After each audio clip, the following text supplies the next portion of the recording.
in the ghetto. But earth was given to the hands of devils. Now we see the rise of the devil. We fell for the lies of the devil. When we got high was the devil. I looked into the eyes of the devil.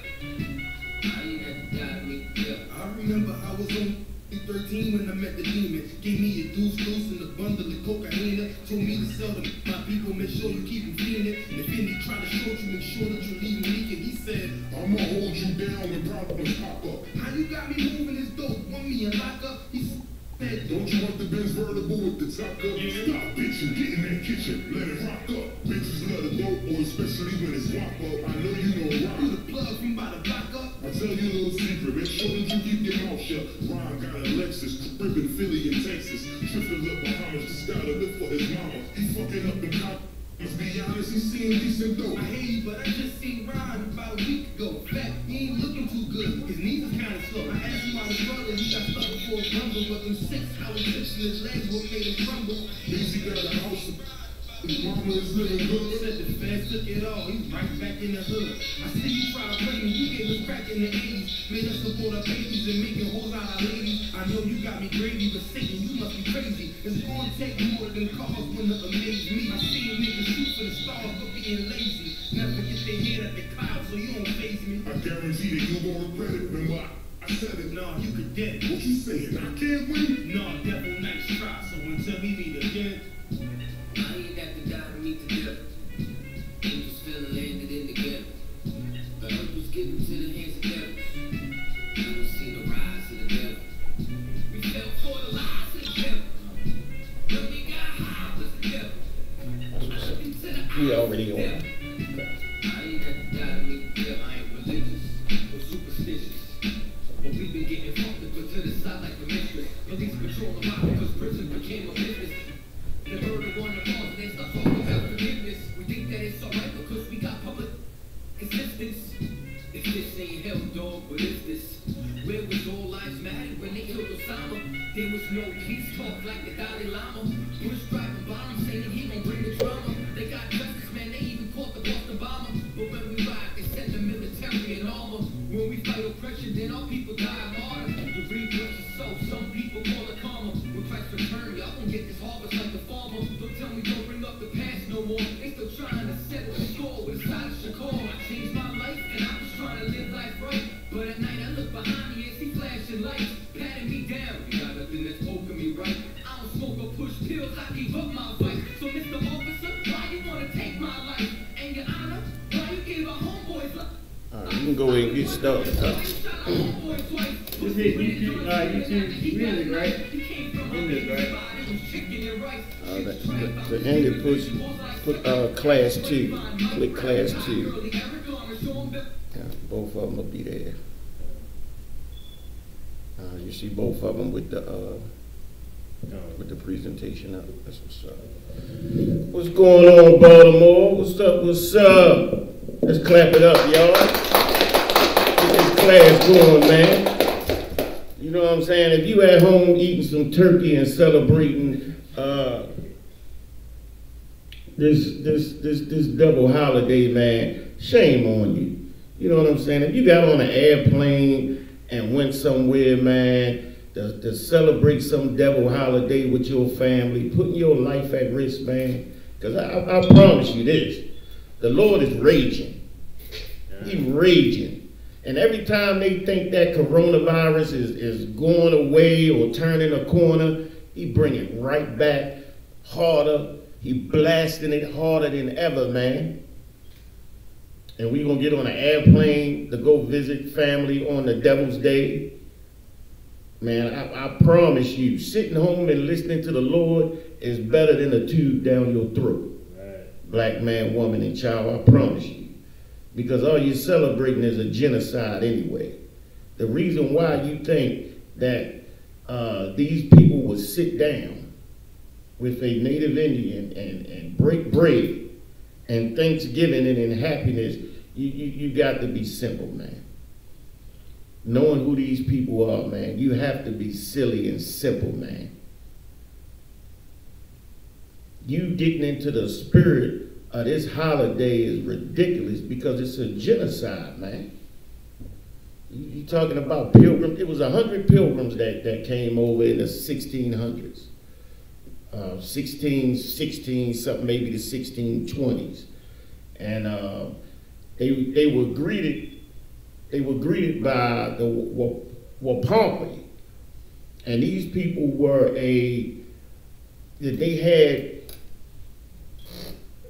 they were people that helped strangers. This was their culture, because this was an Israelite people to help strangers. So they helped these 100 pilgrims get through the winter look, because at first half of them had already died of disease and starvation. They didn't know how to plant. They didn't know how to live on the land. You understand? They were eating each other, cannibals, man. Turning into cannibals, they was eating each other. And to these Wapampi came and showed them how to plant the seeds with fish and shellfish, man, so that the soil could get the right amount of nutrients and the crops would grow. And in turn, they rewarded them with slavery and death, smallpox. You know, half of the tribes that were in that area died of smallpox almost immediately. It was like a slaughter. They came into a beautiful land filled with fish, filled with vegetation, natural, all kinds of fauna, and they turned it into a goddamn graveyard, man. Stinking, rotten flesh every damn where. The Europeans and they sicknesses, and then they started enslaving the native Indians, just like they enslaved Negroes, man. Same thing. Whenever these people see a people, they see profit. And they saw in them profit. They sought to steal their labor, like they stole our labor for 400 years, man. And we go and celebrate their holidays, listen to lies and propaganda. Look, that's what you want to do, you know, that's on you, that's up to you. But me and my house, you understand, we gonna celebrate our nationality. We gonna get into our nationality, who the hell we are. That's what we need to learn about. We need to stop following this devil's holidays and get into who the hell we are and what we should be celebrating. What's healthy for us. You understand? We need to stop doing things that are in vain, man. Nobody asks what God said. We do everything this devil want us to do, even though he slaughtered us, murdered us, committed all kinds of atrocities against us. He's been using chemical warfare for the past 20 years to murder our children generation after generation. All right, let's get into who the hell we are. Let's get into some prophecies that a black man named Christ had that's coming true. That have come true and are still coming true. We're going to get into that first. We're going to learn who the hell we are tonight, man. Let's get on with that presentation. You can move over some so you can see the TV. So just put the mouse over there and click.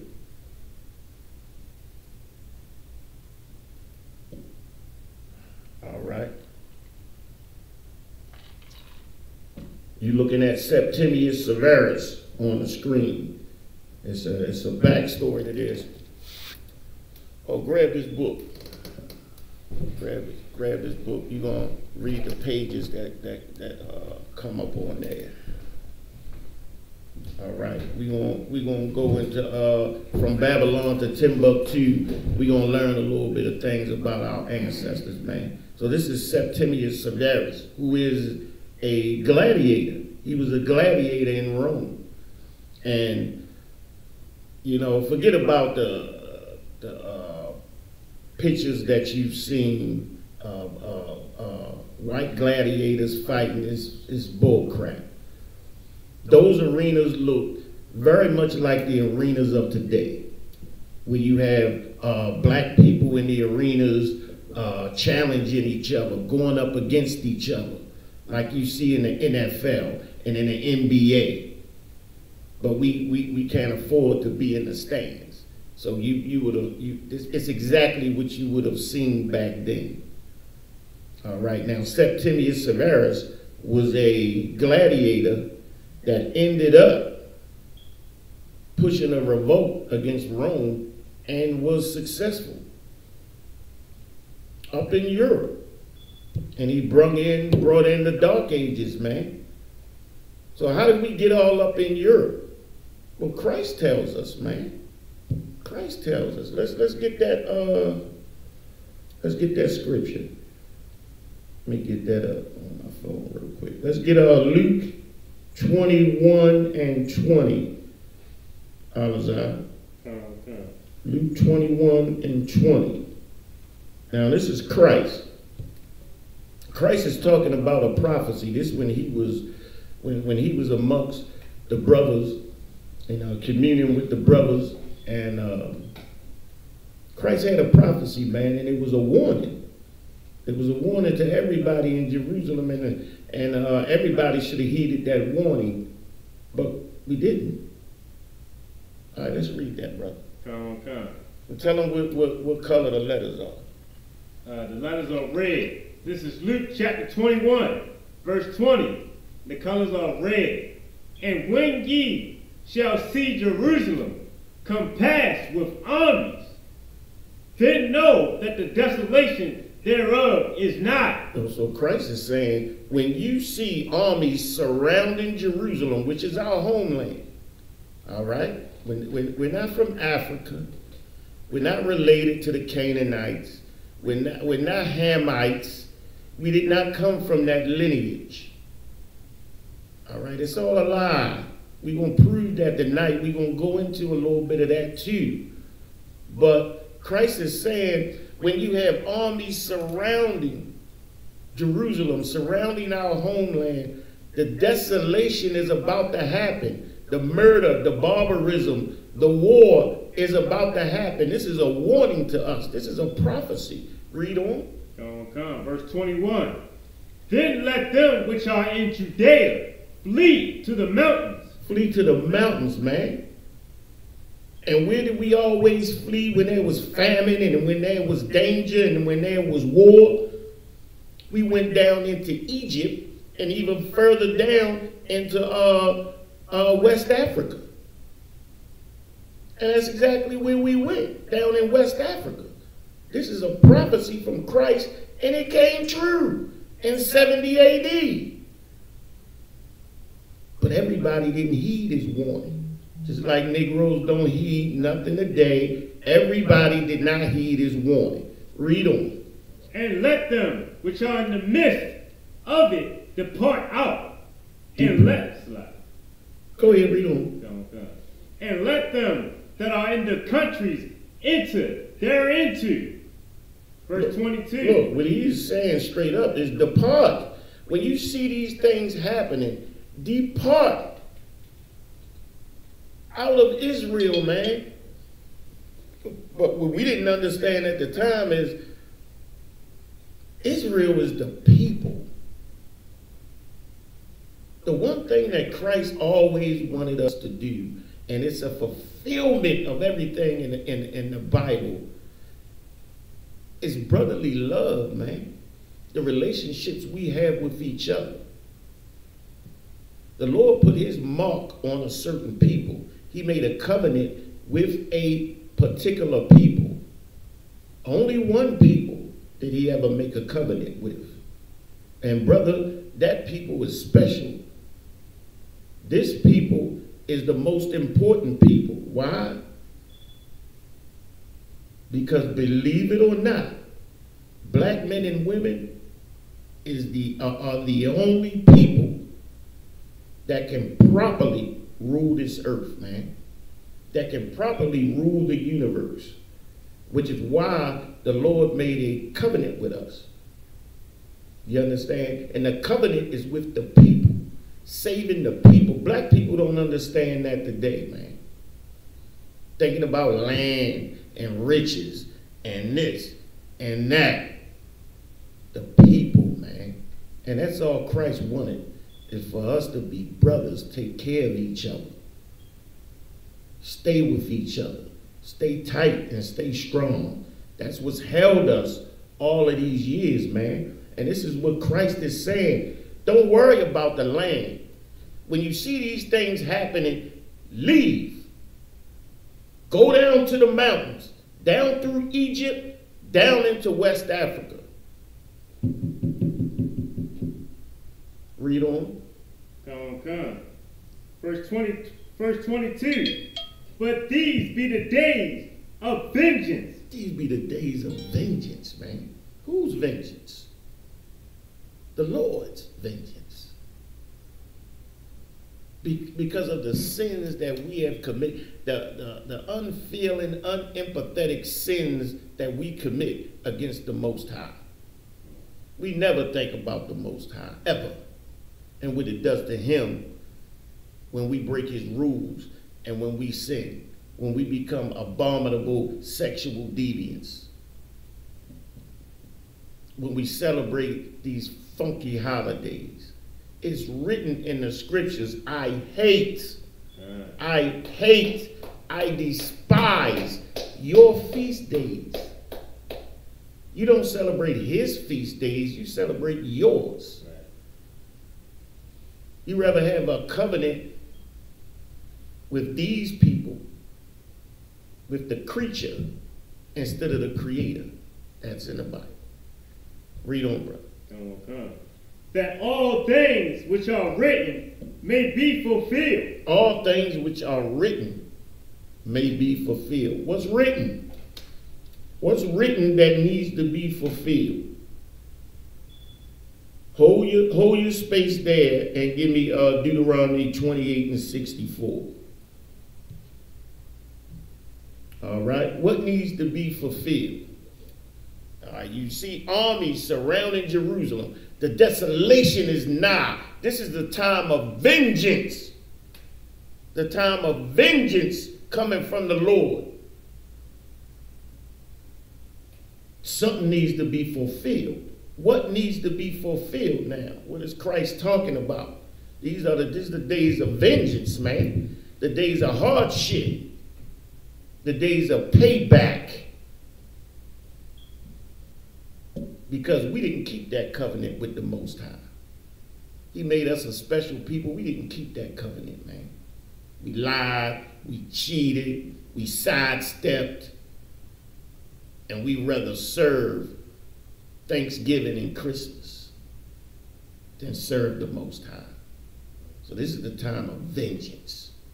You got that? Okay. Go ahead. This is Deuteronomy chapter 28, verse 64.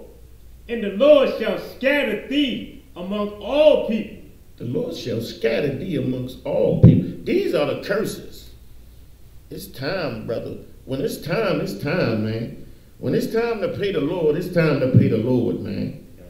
This was told to us back in the wilderness in Egypt when he gave us the land. Now we taking the land because these are the time of vengeance.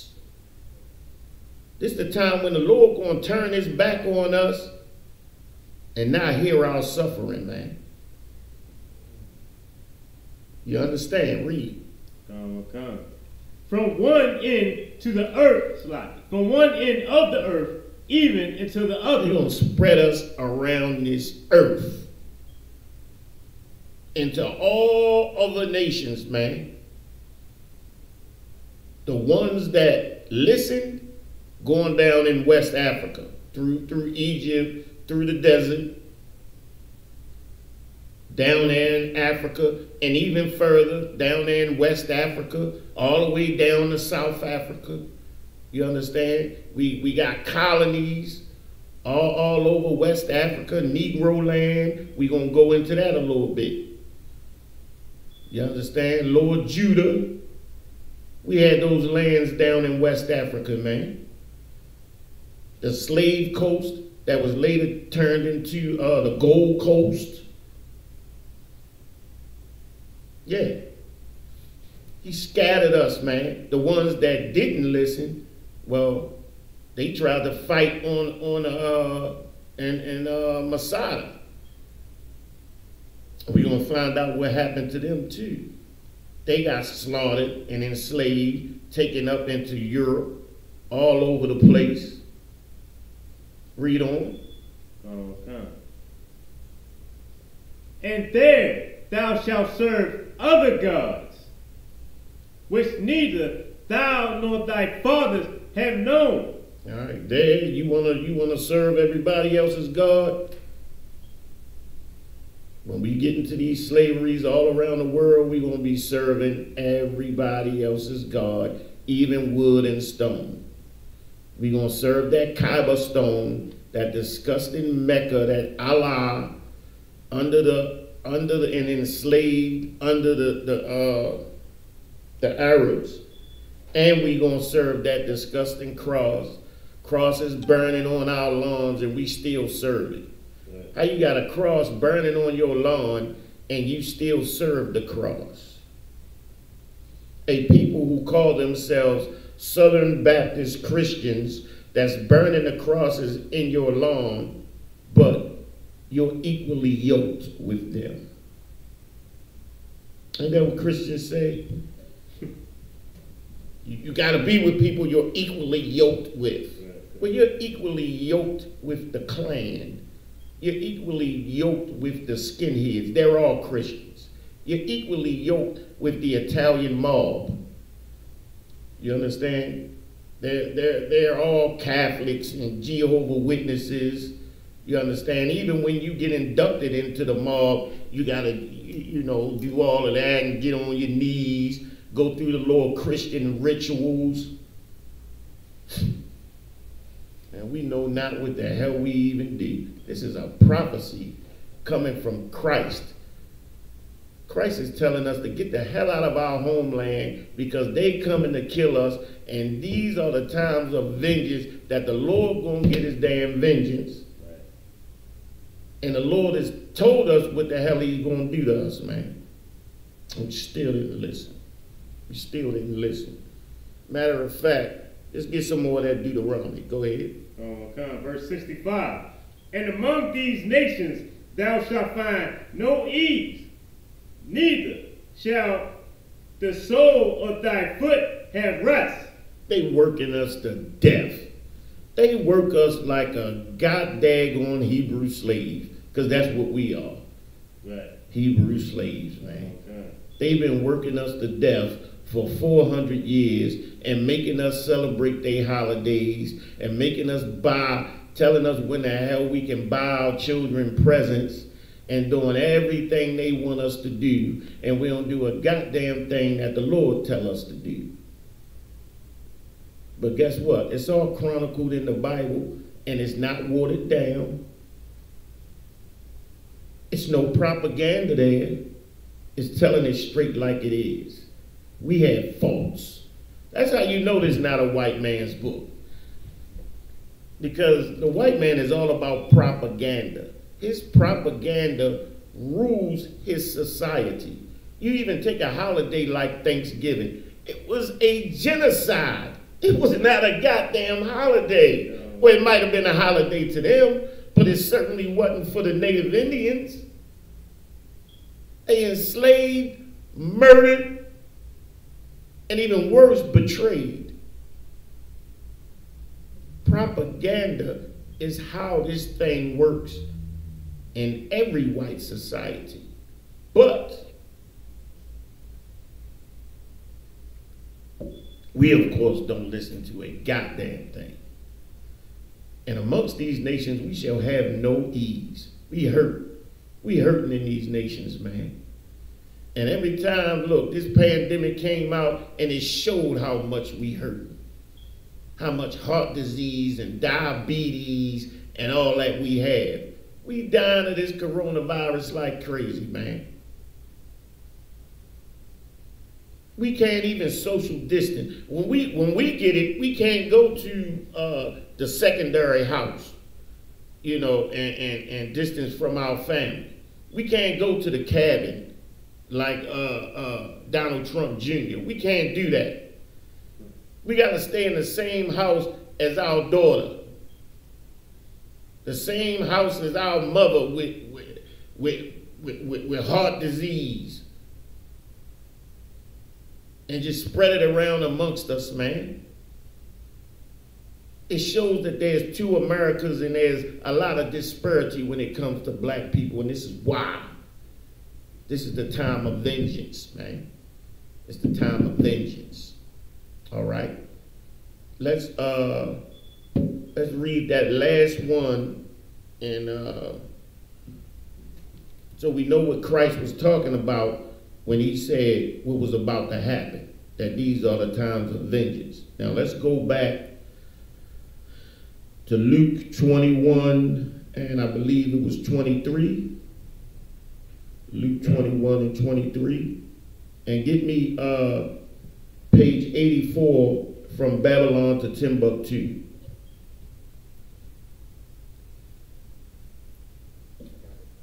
You good? All right, let's read that in Luke. Rest of that in Luke. This is Luke chapter 21, verse 23.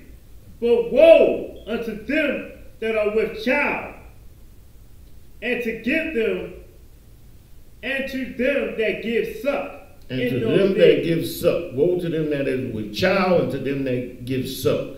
Meaning you have a young child that's on the breast. Woe unto you. Why? Because these people don't care. They don't care about the young. They don't care about the old. They're coming to murder and to slaughter. They're coming with barbarism. This happened in 70 AD. It was horrible. It was terrible. Where you at? Babylon to Timbuktu, page 84. Speak a little bit louder. Babylon, from Babylon to Timbuktu, page 84. In the year 65 BC, the Roman armies under General Pompey captured Jerusalem.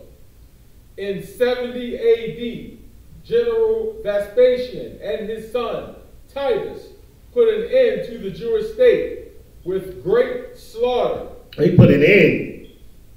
They put an end to our society, our culture, our homeland with what? Great slaughter. With great slaughter. They didn't give a damn about morals. They didn't give a damn about empathy. They put an end to it with great slaughter. These are the days of vengeance coming from the Lord. Look, this was a prophecy that happened. You can't tell me that this man wasn't real. He prophesied the end of Jerusalem and what would happen to us at that end. It is chronicled in history. It is chronicled in the Bible. Read on, brother.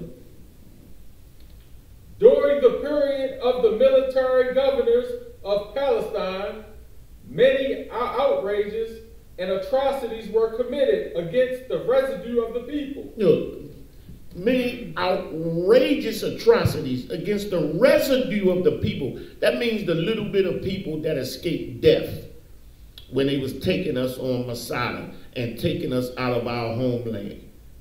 The little bit of people, the women, the children that gave suck. That means on the breast.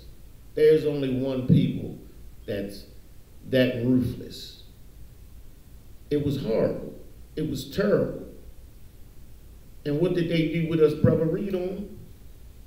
During the period from Pompey to Julius, it has been estimated that over 1 million Jews fled into Africa, fleeing the Roman persecution and slavery. The slave markets were full of black Jewish slaves. So you had some black people that fled down into West Africa and made colonies to escape the slavery. And then you had the ones that didn't listen, didn't understand that a people could be that inhumane to slaughter women and children and to murder and to rape.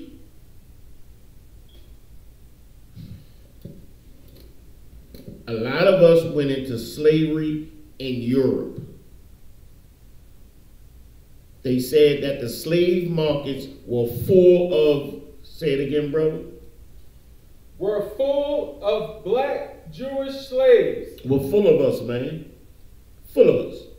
Over there in Europe, man. Then they started breeding us, so more and more of us. Of course, we have a lot of athletic prowess, so we started fighting in the arenas and all that type of thing. And it's where the brother Septimius Severus comes of age. You understand? Where he's able to be a gladiator in Rome and fighting and doing his thing until he was able to break the chains of slavery of the Roman Empire. That's in the Bible too. And that was chronicled 1,000 years before it happened. We won't get into that. Go to the next slide, brother.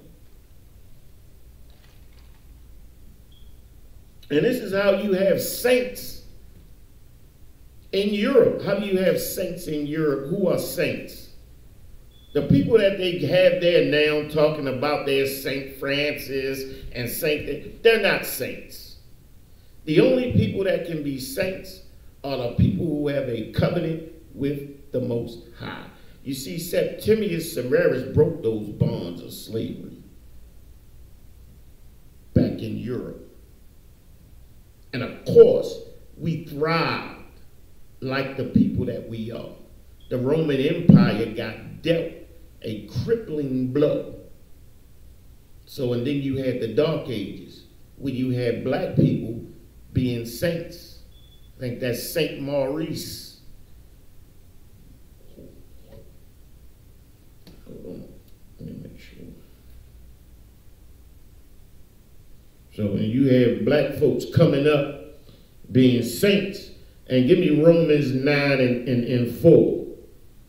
When you talk about chivalry and integrity and courage, these are things that can be found in the Bible. You understand? These are things that are strictly related to the morality of the people of Israel. So when you hear all about chivalry with a woman and laying your coat down, these are things that we were involved in Europe. Them people had no kind of morality or empathy. They had nothing to carry their society with like a human, with any kind of humanity. That was us. We got it all from the Bible, man. When you talk about the black knights and the people of charity and people who did charity work, look, during the Dark Ages, we didn't enslave them people. We built up Europe. We still didn't learn and understand how treacherous these people were. Who are Israelites, brother? Go ahead. This is Romans chapter 9, verse 4. Who are Israelites? To whom pertaineth the adoption? Who pertaineth the adoption, man? What is an adoption? That's people who are that's people who are being taken in. People who are of the family being taken in by the family. That's the adoption. Being adopted back in. Meaning we have to accept our brothers, the Native American Indians. You know what off the reservation means? Off the reservation means that if a Native American Indian left the reservation, he was just a regular old Negro that could be sold into slavery. Because that's how much we looked alike. That's how much we were alike. That's how much our situations mirrored each other. So if you left off that reservation, you were just a Negro eligible for slavery. That adoption is taking our brothers back, understanding who to love, who our people actually are. Read on. And the glory and the covenant. Hey, the glory of God, man. The glory, everything that happened in that Bible belongs to us. It doesn't belong to everybody. It is addressed to us, postmarked to us. You understand me? It belongs to us. The glory of Christ, his resurrection, what he did for black men and women in that day. And he only spoke to and taught black men and women. Understand that.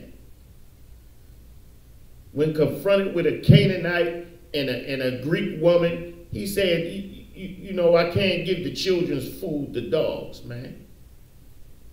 You understand? That's what Christ was. He was loyal to his people. All of the glory of Moses and Jeremiah, that glory belongs to us. We don't have to worry about Thanksgiving and Christmas.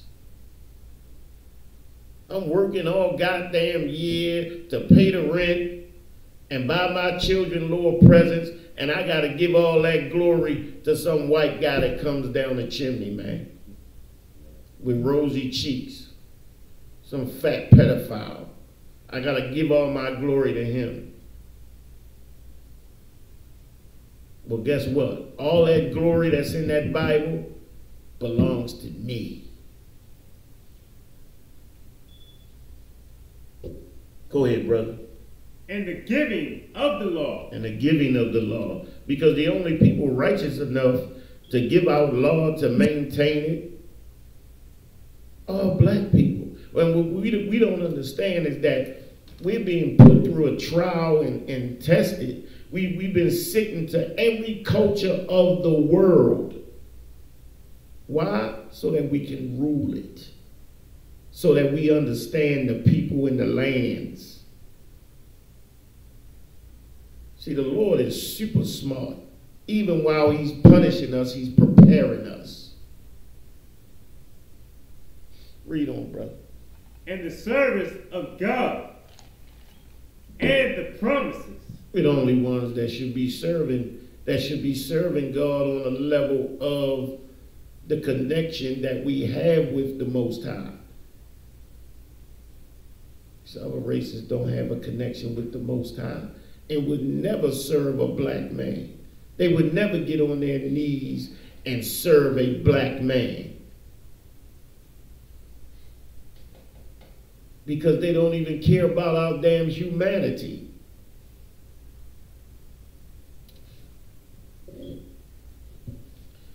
All right, let's move on to the next slide, bro.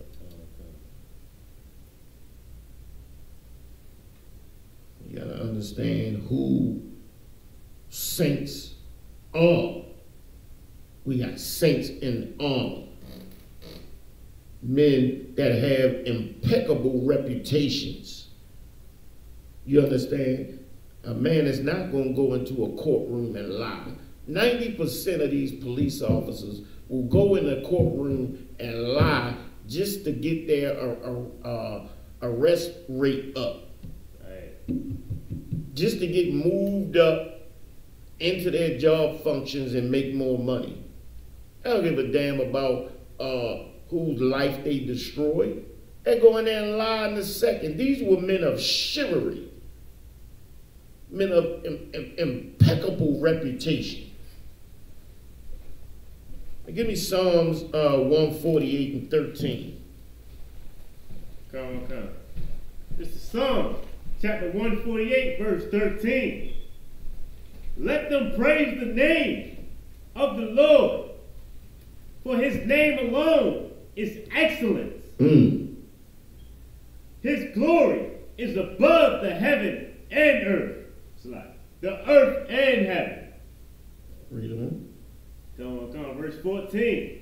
He also exalted the horn of his people, the praise of his saints. The praise of his saints, the horn of his people, he exalts. He's only made a covenant with one people. No other race or nationality of people can be a saint. You understand me? We were practicing our culture throughout their lands after we broke captivity. And these were men of renowned and impeccable reputation. Even the man they called Santa Claus was after a saint that had enough empathy to go give everything he had to children in Europe. He had such a reputation of empathy and love that they had to take one of their filthy holidays and try to model it after what this black man had done. Right. What this saint of the Lord had done. With their propaganda and their lies. But of course, they had to make him a white man. Saint Nicholas was not a white man. He was a black man. He was a saint of the Lord. He had empathy and humanity, chivalry.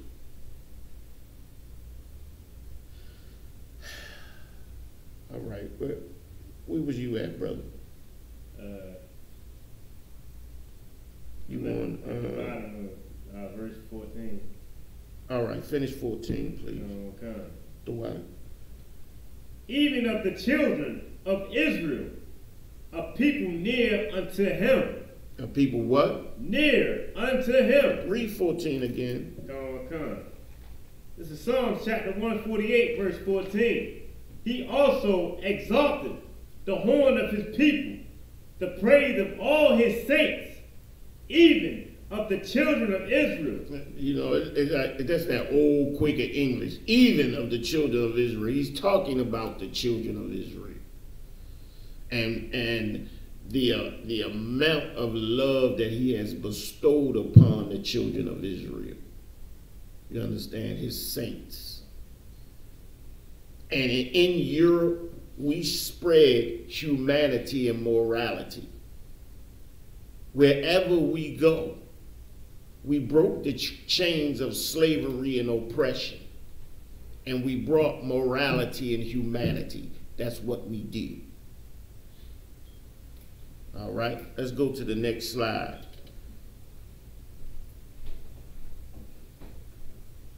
And get me Psalms 50 and 1. Now, what you're looking at here is St. George the Dragon Slayer. He's from Russia. He's from Russia. St. George the Dragon Slayer. He's a saint of Russia. And supposedly he was supposed to have slayed some kind of beast out there in the Russian wilderness to help him to save people. But of course, later on down the line, he became white. So his picture was painted as a white picture. You can see it getting lighter already, you know, there from back in the day. So this is St. George the Dragon Slayer. He's a saint of the Most High. We were up in Europe because Christ had a prophecy, and they came up in there and they destroyed us and enslaved us, murdered us and raped us. That's how we got up in Europe. And after a while, we broke the bonds of their slavery. Let me Psalms 50. Come. Go ahead. This is Psalms chapter 50, verse 1. The mighty God, even the Lord, has spoken and called the earth from the rising of the sun unto the going down thereof. Verse 2. Out of Zion, the perfection of beauty, God has shined. Verse 3. Good night. Out of Zion, the perfection of beauty. Why would we ever want to change anything about us, man? The Lord is telling us it's the perfection of beauty. Look at George the Dragon Slayer, man. Look at St. George the Dragon Slayer with his afro, his athletic build, and his way of controlling animals. The way he fights and the way he strikes. Amazing. Amazing. This is why we were in the arenas when we were in slavery in Europe, all over Europe. Because we're an amazing athletic people, man. And we're beautiful. It's amazing how we do the things that we do, man. Beards nice and curly and manly and athletic and raw with amazing feats and heights. How can you be in working in the NFL and you got on full pads and cleats and all that and you jump over somebody's goddamn head, man? No other people gets gets to do those type of feats, man. It's just amazing. We're an amazing people, man. But we look and follow after Thanksgiving and Christmas and people who are murderers and who genocide. They should be the furthest thing from our minds, man, besides getting the hell away from them. Come on, where you at, Alizar? Verse 3. Go ahead, brother. Our power shall come and shall not keep silence. A fire shall devour before him, and it shall be very tempestuous round about him. Verse 4. And he shall call to the heavens from above to the earth, that he may judge his people. Verse 5. Gather my saints together unto me, those that have made a covenant with me by sacrifice. Good night. The only people that have made a covenant with the Most High are blacks, Hispanics, and Native Indians. Those are the people who stood in the wilderness in that day. It is undeniable. We're putting this up by artwork in the Bible and sources that are not in the Bible.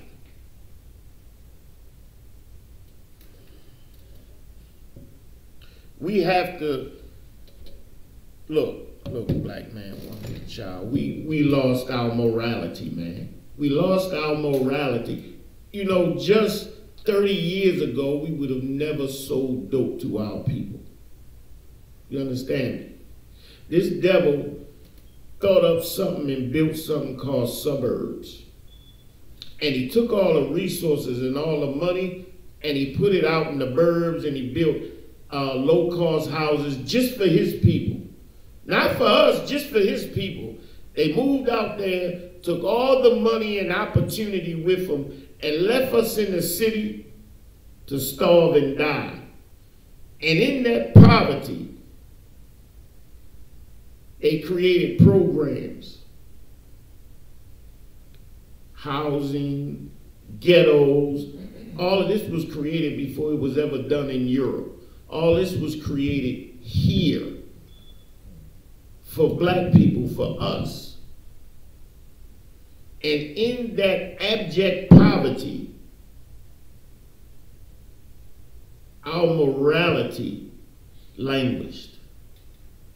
The same thing happened just out of slavery. As soon as we came out of slavery, of course we've been slaving for centuries on their plantation. They never showed us how to live or how to do anything. But when we came out of that slavery, we had no way of feeding ourselves. They just put us off the goddamn farm, man. And then you had black women that were being raped by the white master, and the only way she could make some money was to go back to that white master and see if she could make a little bit of money from her family, man. We had to throw our morals out the window to live. It's the same damn thing we had to do between the 40s and the 60s when they made their suburbs and did their city planning. You understand me? They destroyed us, put the dope in there, and the only way we had to make any kind of living was the damn dope.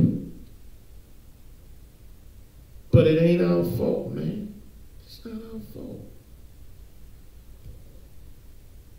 Some evil things were done to us, man. We gotta forgive each other. We gotta have brotherhood. We gotta commune with each other. That's the only way. The way is not to celebrate their garbage, man. They committed war crimes against us. They made rules of their own in their own society. They broke those by what they did to us. Ronald Reagan admitted that he put tons of crack in black people's neighborhood. He admitted it on national TV.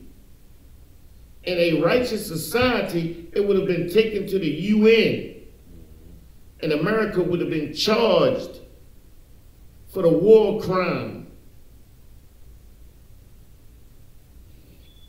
of that chemical warfare that they did to black people in America, man.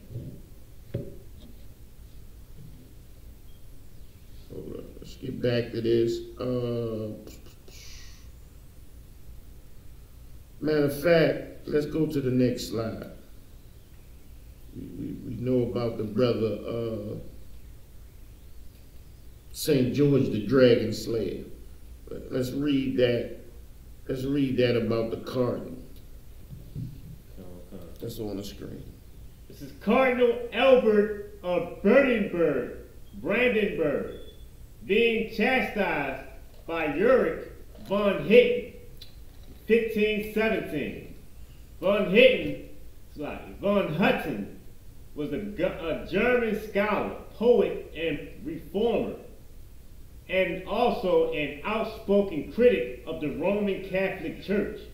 He acted as a bridge between the Humanists and the Lutheran Reformation.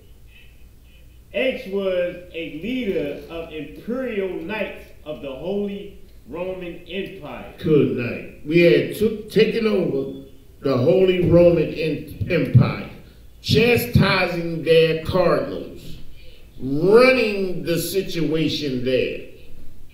You understand me? This is during the Middle Ages, or what they call the Dark Ages.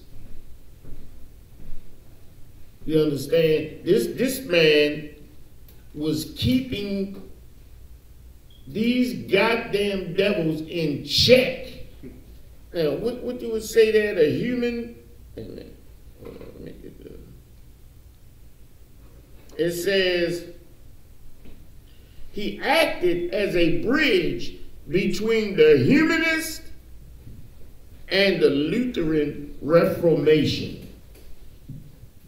He acted as a bridge, meaning all the barbarism that these sections of churches wanted to do to the populace, he acted as a bridge to stop that. You understand? To stop that type of evil from coming down on the people. Good night. We don't even know who the hell we are, man. And let's read about this German. Go to the next slide. Now, they tried to say that this man was an African. They tried to say he was an African just dressed up in European clothes. This man has on an iron cross.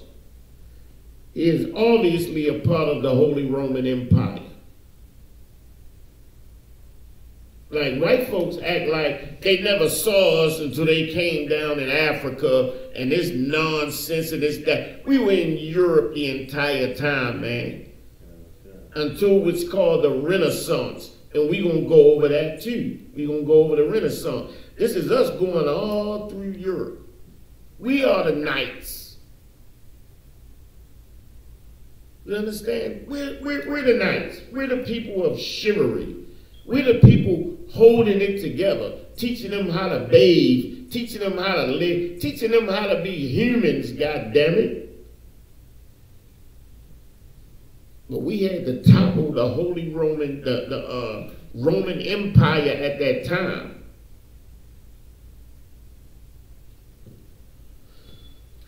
All right, let's read that. Unknown nobleman, go ahead. Unknown nobleman portrait in Portugal. Not the In Portugal. in Portugal. Not that the prince wears European clothing and icons. A royal coronet with two versions of the Teutonic Knights of the Holy Roman Empire's cross petite on the band. Come on, man. The Iron Cross version commonly used by the modern German military. Come on, man. Everything they got, they've stolen from us, man. This was not some man from Africa or some unknown nobleman. You understand? This man was a part of that society at that time, and he was a leader. He was a leader. Like, they threw away all of our portraits and all of the evidence of us being in charge in Europe, where they couldn't get rid of it all. But they tried their damn best to try to explain out why you have all of this iconic artwork of these black people being in this land, ruling this land, but you saying they never did. And then you have, is it Ipswich? Ipswich, man. You have a black man that was found in a grave at the head of the family, the head of the household, the head grave in the lands, as the master of the lands. But they tried to say that he was a trader, like a person that trades different furs and different things that came up in that part of Europe, which made no sense at all. This was a man that was in charge of the family. I'm going to get exactly the town that they found his remains in, but it was thousands of years old, and he was buried at the head of the household, meaning that we've been in Europe ever since 70 AD, when they came down there and they annexed our lands. All right, go ahead, brother. Was that the end of the, okay, let's go to the next slide. And we talking about the King of France, King Charles. He looked like Captain Saparia to me. The beard, he kind of looked like Captain Saparia. I always say that. He get mad when I do that, but he looked like Captain Saparia to me. So that's King Charles. If you look at the second part, got his little beard, his little Nike chin strap, you know what I mean? His little hat to the side, that's how he rolled. You know what I mean? So regeneration is very, very real, if you ask me. So we talking about the 13 to 1200s here. Let's read that about Charles. Charles V, King of France, from 1338 to 1380, returns the sword of the High Constable to betraying dual Jerusalem. There are 1320 to 1380 from the historian D.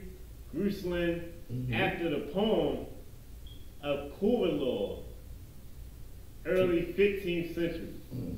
Yeah, early 15th century. So yeah. So we got this brother as king, and you notice we get nearer and nearer to the Renaissance, which is also mentioned in the Bible, and we gonna go over that. Let's go to the next slide, Baba Shah. All right. So I don't want everybody to think that the Moorish Empire was black people or so-called African Americans or us. Some of us served in that empire. That empire was made up of course, the people ruling it were Arabs. Of course. The Arabs were ruling that empire just like the white man rules the empire of America today.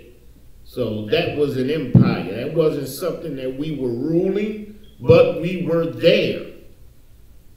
We were a part of that empire. And, you know, before Queen Isabella and King Ferdinand came about, there were black Jews there, and they wanted to expel these black Jews, and we're going to get into that too.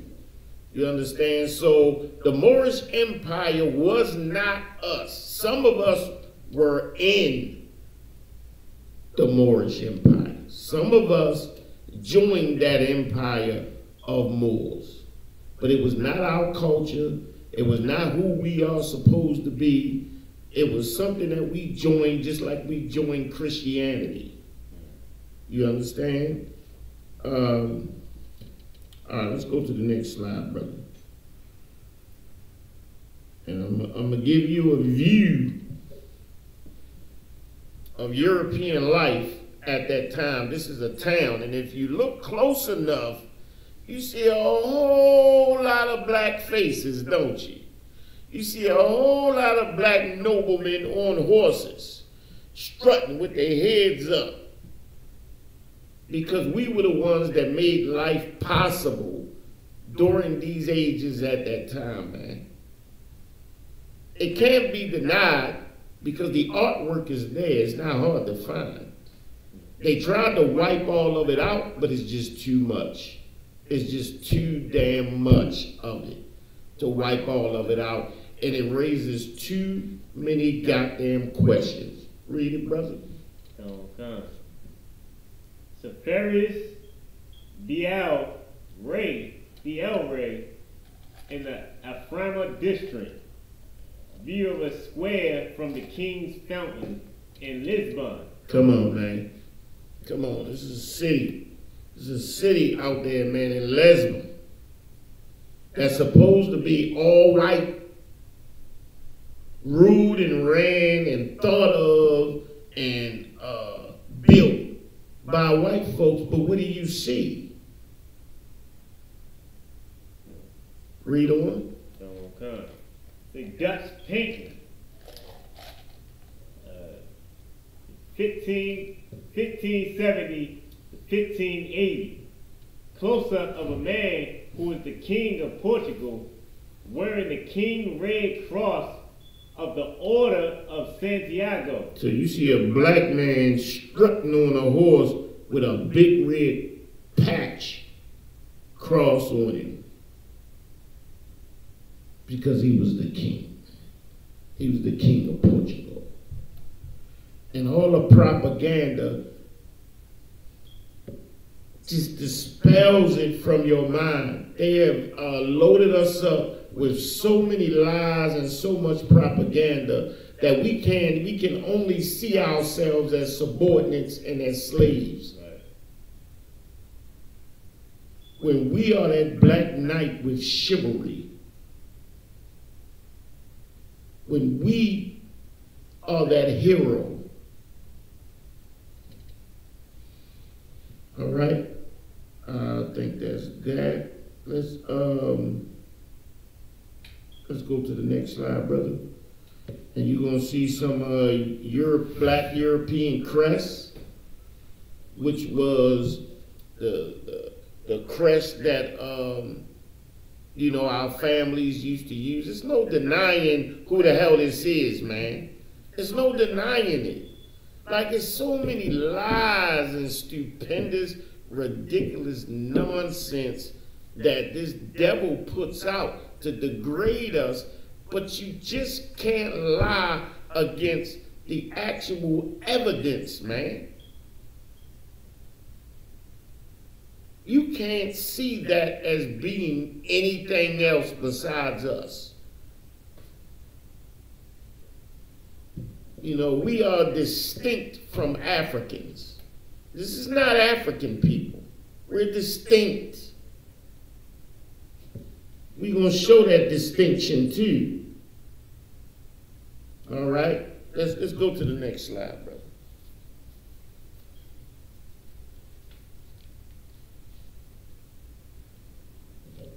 Now, in the Renaissance, when you get to the Renaissance, this is very important. This is very important because this is a prophecy too. This is a prophecy by Esau. Esau is the lineage of the Caucasian. And they said that they would rebuild. They would rebuild after the Roman Empire was destroyed by Septimius Severus. And we saw that in the beginning about Septimius Severus. They said that they would build up. They would build up. I don't think I have, oh man. I don't think I have that scripture. Help me find that scripture, somebody.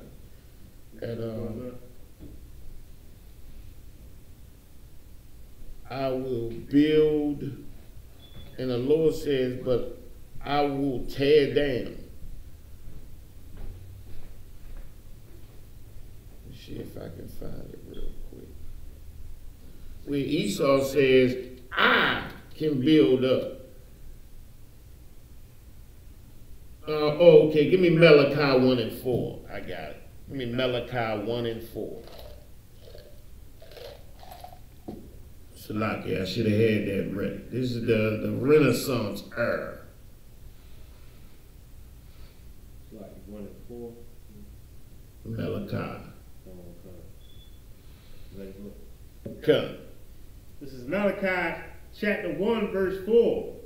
Where is Edom saith, we are impoverished. Edom says we are impoverished, meaning that his brother has taken over his lands, knocked him down, beat him down.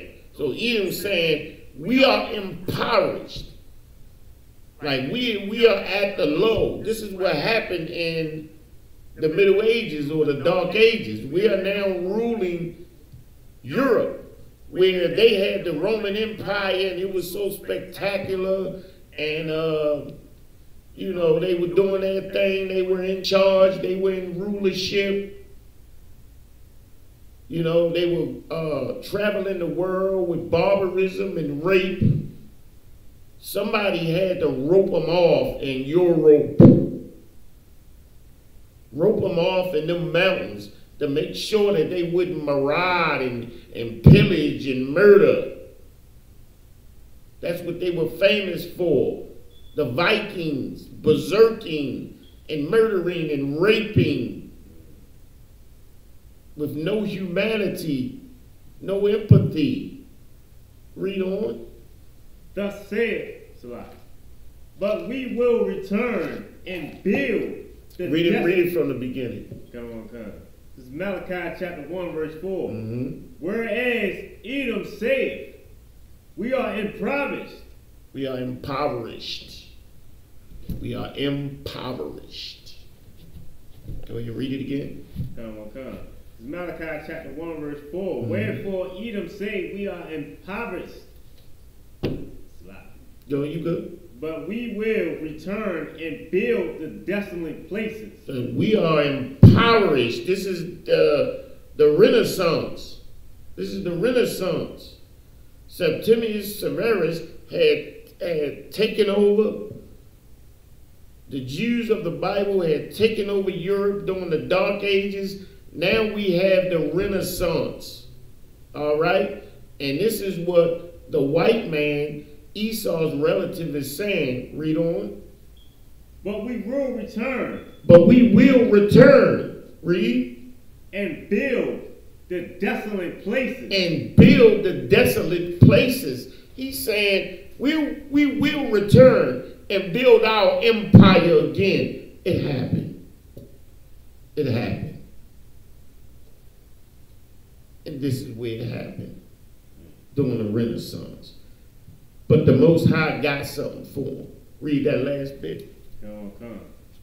Thus saith the Lord of hosts, they shall build, but I will throw down. The Most High is saying, yeah, you gonna build. And they building during the Renaissance. This is still the Renaissance age. They building. They enslaving. They're murdering. They're gentrifying. But the Lord is saying, I will throw down. The Most High gonna have the last word, fortunately. All right, and let's get that scripture. Genesis 27 and 39. Okay. This is Genesis chapter 27, verse 39. And Isaac, his father, answered and said unto him, Behold, thy dwelling shall be the fatness of the earth, and the dew of heaven from above. All right, this is the father of Esau. And the father of Jacob, Isaac. And he's given Esau his inheritance because Jacob had usurped his inheritance. Now he's trying to give Esau something, and this is what he's saying. And this explains the entire Renaissance. You got to listen closely. Read on. Okay. Verse 40. And by thy sword shalt thou live, and shalt thy brother and serve thy brother. And it shall come to pass, when thou shalt have the dominion, that thou shalt break his yoke from off thy head. All right, so he's saying right here that there would come a time where Esau was able to break that yoke, up off his neck. And that's what he did. You understand? That's what he did during what? During the Renaissance era. He was able to break that yoke. And, you know, for real, everybody needs to keep this devil roped off in Europe and in the mountains. Outside of that, he's going to make animals extinct. He's going to destroy the oceans. He's going to destroy the ozone. He's going to murder and oppress people. That's just what he does. So he's saying it's going to come a time where I'm going to break up out of all of this. This is the Renaissance era that we're talking about now. You understand? Read on, brother. Verse 41. And Esau hated Jacob because of the blessing wherewith his father blessed him. Good night. There you go. Hate. That's what it's all about. That's the reason why dope flows like a waterfall through black communities. Hate. It is the reason why mass incarceration exists. The wealthiest country in the world has the most people incarcerated. Third world countries do not have this many people incarcerated. Mass incarceration is a business conglomeracy. It is a business model that was created to induce poverty, hateful intents, hurt, destroy families, sexual deviancies. It was created to induce all of this into black communities and for them to make a profit off of it. Understand, that police officer wants and needs to lock you up because of a quota that he needs to meet. He's going to lie, he's going to cheat, he's going to make that quota so that he can move forward and make his family better, regardless of his race. And why do I say that? Because as black people, we have no social cohesiveness. So whenever white folks come up with a business model that makes money off of hurting black people, that's not a problem to black people. It's not a problem. You think that the black policemen don't know that locking this young man up creates business and creates a flow, an influx of monies into the city? Just having an address. If you have an address in Baltimore City, that means a certain amount of money is allocated for the services that you need to live in that city. Understand this. The city gets a certain amount of money from the federal government off of your taxes, off of your tax money, depending on how many people it is in the city, so that you can have the proper amount of services that you need. Well, guess what? When your address changes to Hagerstown, that money then goes to Hagerstown, because that's not your actual address, but you're there while you're locked up. So the federal government sends money to Hagerstown for your services, to house you, to feed you, or whatever. So you're getting that money. Not to mention the amount of money you get from these people taking care of the sheep and the products that you are growing in that prison system. You even have people that make McDonald's uniforms. You have people that create military uniforms, police uniforms. All of this happens in a factory or in a factory in a privatized prisons.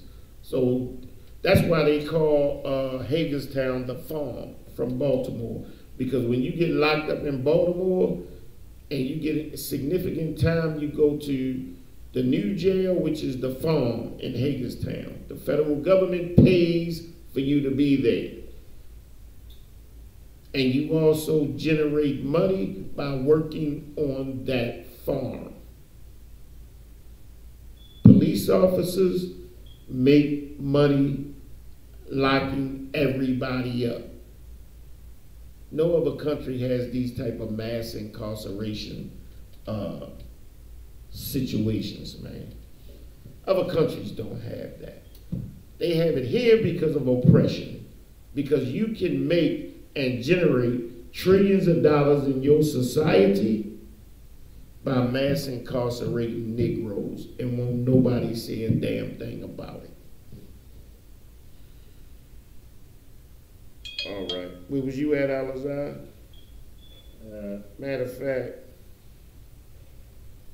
give me that Genesis 27 and 39. No, Salakia.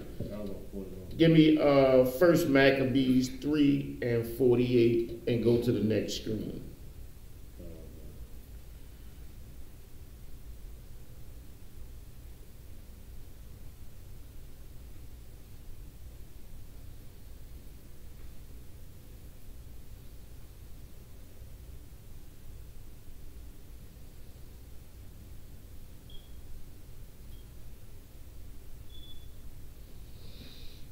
So 1 Maccabees 3 and 48. Okay. This is 1 Maccabees chapter 3, verse 48.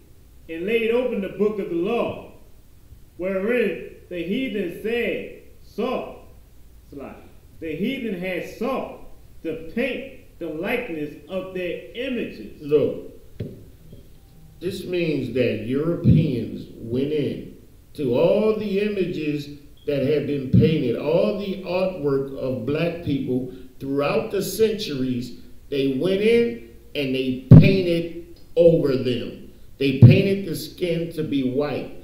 They created a narrative that they were the ones that are the children of God.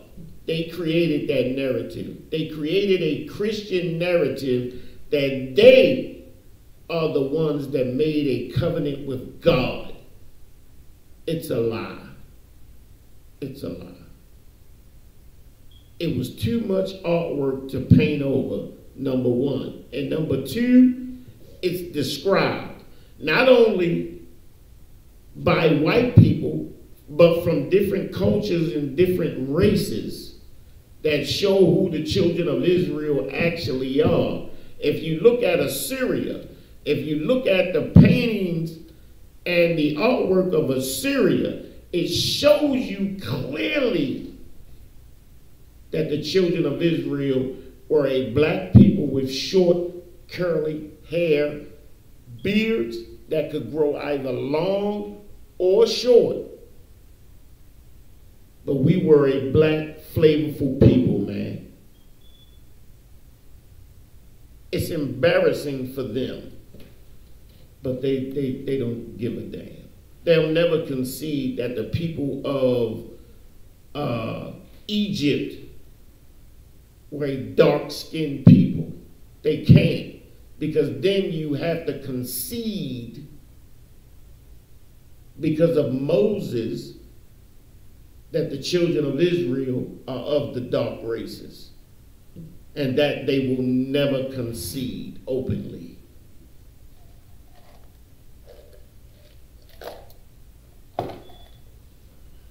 All right, let's get, matter of fact, I was, what did I have?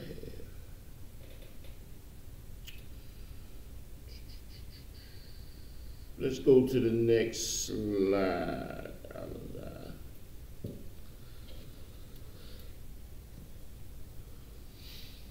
Is that the next slide? Let's get Daniel 7 and 9.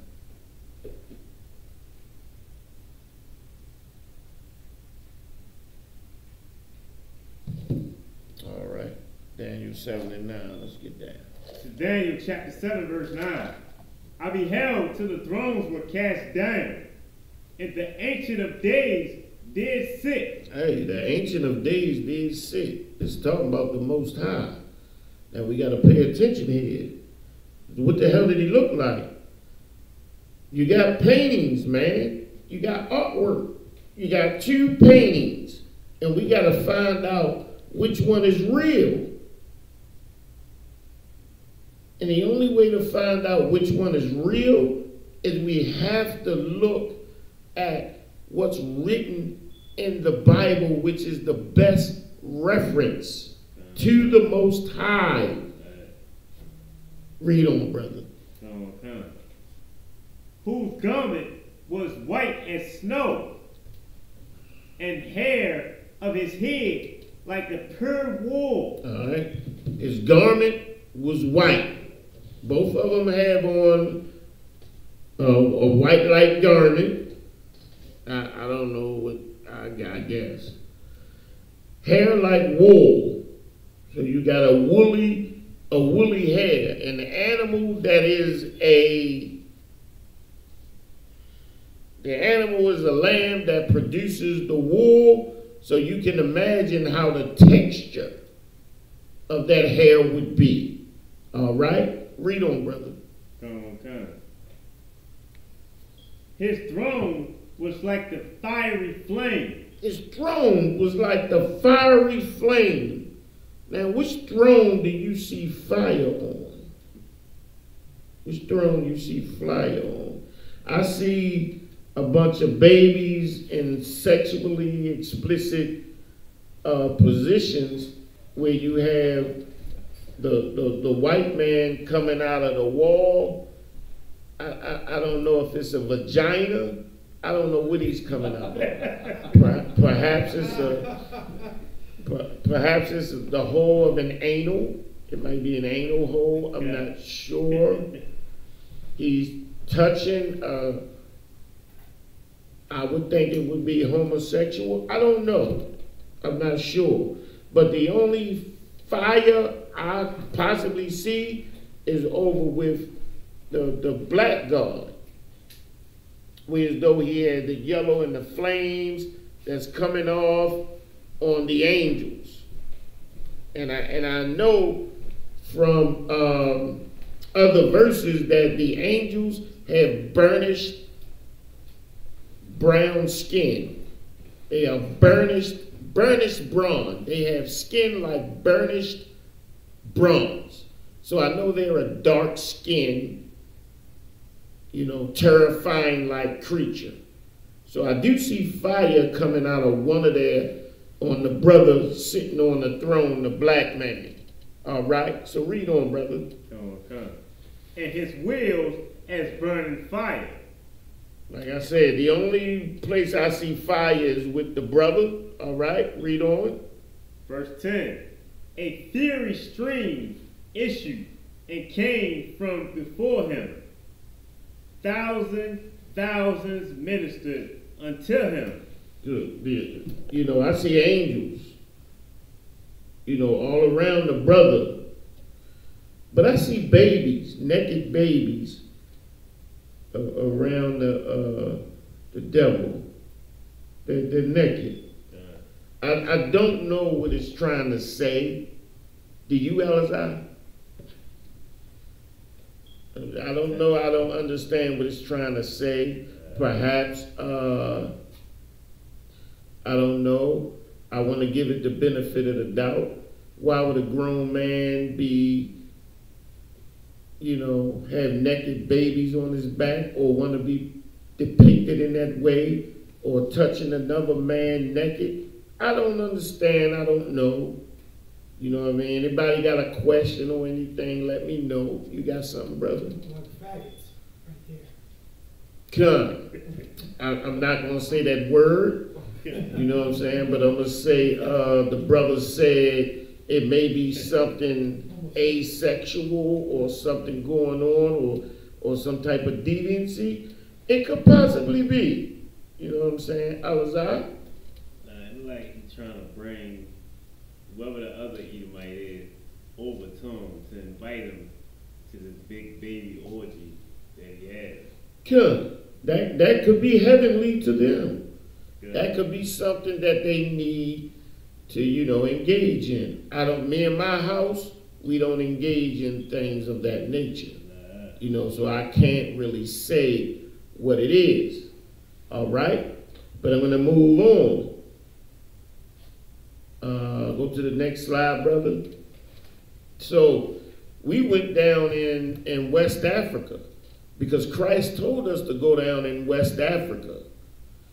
And then, the people that didn't heed Christ's words, they were taken into slavery in Europe. And after a while, they broke that yoke, and then during the Renaissance, the devils came back. And what they did was they knew about the West African colonies that my people had down in Africa, and they sent the remnant of the black Jews that were in Europe, got them out of Europe, of course. All right, where you at, brother? All right, is there a, let's get that Babylon to Timbuktu, page 115. From Babylon to Timbuktu, page 115. Go ahead, brother. This is the expulsion of the Jews from Spain and Portugal. It was AD 1492, January the 2nd, when the Moorish stronghold of Granada surrendered to the armies of King Ferdinand and Queen Isabella. Come on. For the first time since the year 711, all of Spain was in Christian hands. The decree to expel the Jews from Spain was signed on March 31st in one of the corridors of the Great Alhambra, the palace of the Moorish kings of Granada. The reason given for the expulsion of the Jews was that it was thought that they corrupted the Marranos, Jews converted to Christianity, by privately encouraging them in disloyalty to Christianity. Come on, man. So, basically this. They knew about our colonies down in Africa, man. So when Ferdinand and Isabella took over Portugal and Spain and all that, they wanted to expel us out of Europe, man. Because we had power there. We were kings. We were knights. You understand? And this was the vengeance. And this was nah. And when they transferred us down there into Africa, into West Africa, on the slave coast, in Negro land, in Little Judah, and all of that, everything you want to call it, we then got enslaved and shipped over here in America, man. And it was horrible. It's been horrible ever goddamn since. It's been horrible. This is why we should not be celebrating any of their holidays. And as a matter of fact, go to the next slide. And then the next slide. Look, right here is where you have a lot of the dark-skinned people of the world. The first slide is the Ottoman Islands. Up top on the left, that's the Ottoman Islands. Then you have China. Then you have Fiji. And over there in the corner, you have Puerto Rico. So a lot of the people of the world were dark-skinned, most dark-skinned with woolly hair or curly or straight hair. You understand? The world was separated by nation, and not by what you would call colorism. You understand? So the people of Africa are not of our nation. They look close to us, but they're not of our nation. Go hit that back button, brother.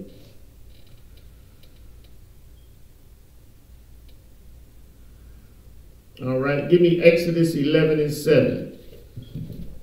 Let's hurry up. We're going to have to end it in a second. Exodus 11 and 7. Exodus chapter 11, verse 7. But against any of the children of Israel shall not a dog move his tongue against man or beast, that ye may know how that the Lord doeth put a difference between the Egyptians and Israel. The Lord puts a difference between you and the other people of these dark nations, man. He puts a difference between you and Egypt, man. He puts a difference between you and Nigeria and all of these other African nations, man, that are not of you. These are people that hate us, man.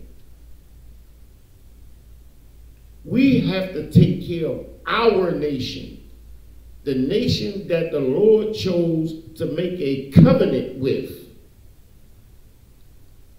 We have to know who to love, man. God damn. All right, quickly.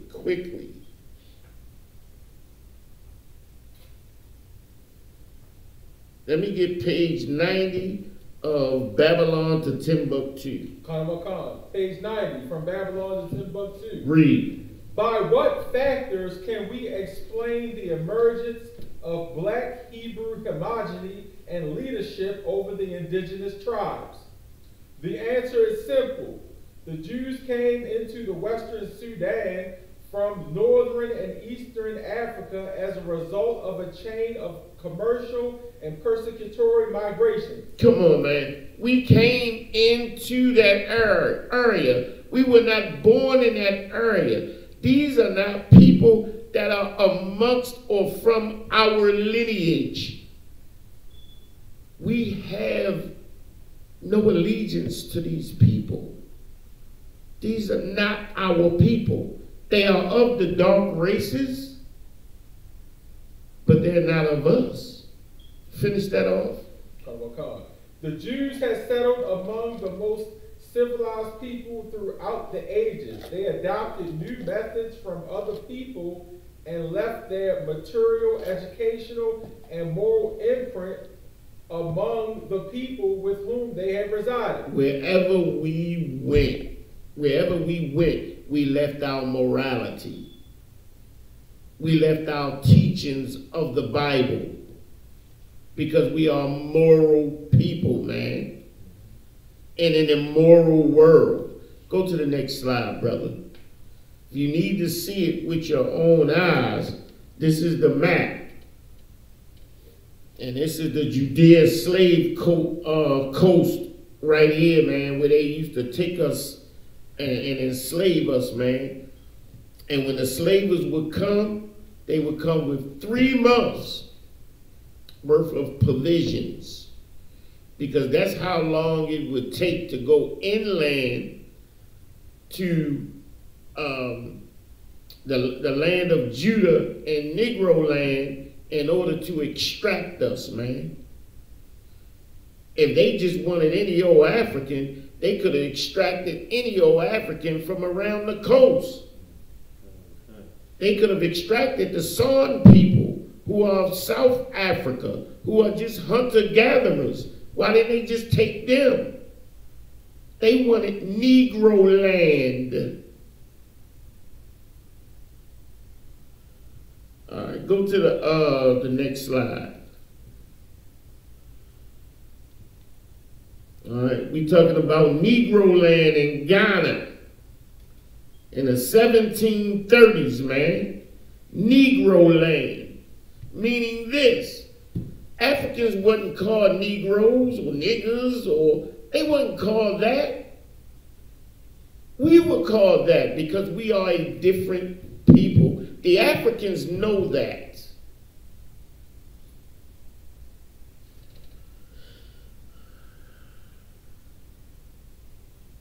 All right, you can skip down 2 and leave it there. And we're going to end the class with that. Look, black man, black woman, Hispanic, Native Indian, we all fam. We all fam. Look, I promise you that a tube down your throat is much worse than listening to the Lord, man. With all due respect, love, you know what I'm saying? May my nation endure.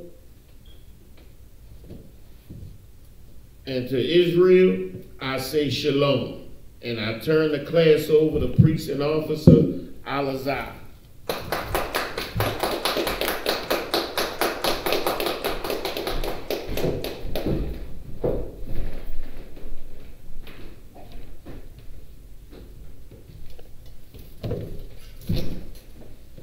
security announcements. We got an ISUPK out of 1 West 125th Street under Commandant General Yohana. New rules for brothers and sisters.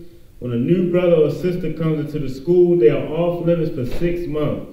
They are here to be saluted only. They are here to shed themselves of the word.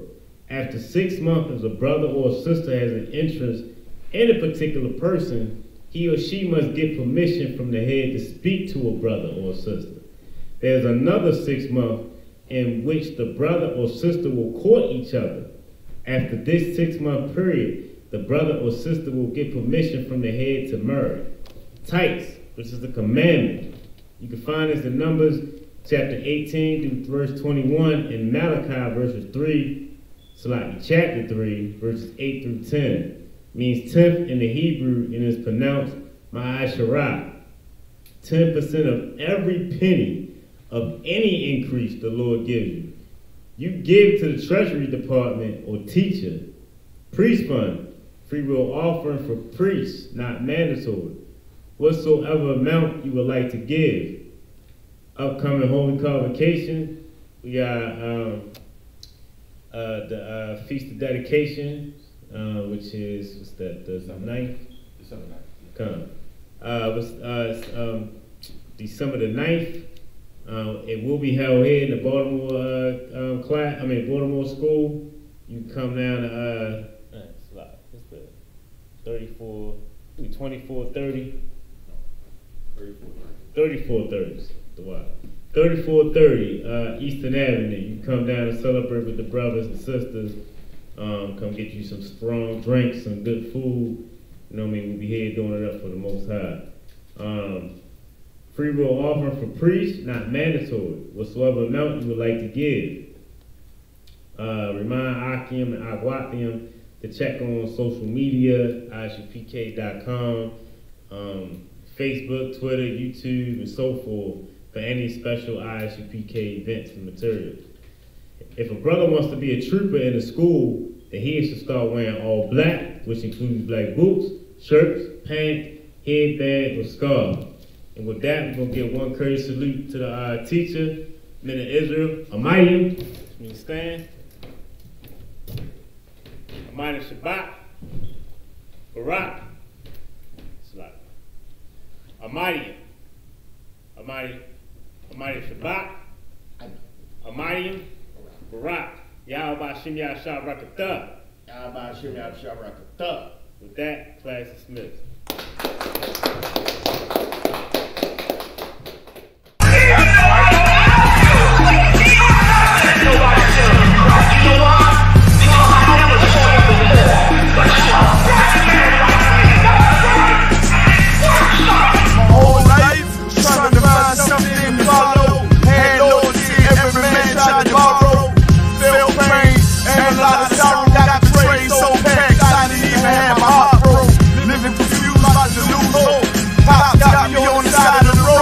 Like a sideshow, and no quattro. Now I'm set by the rhythm man blue on this guitar smoke. Rap with no goal, trying to find direction. The world got the vex. Pick up a bag, nigga, have it. That's a better heard from a fresh.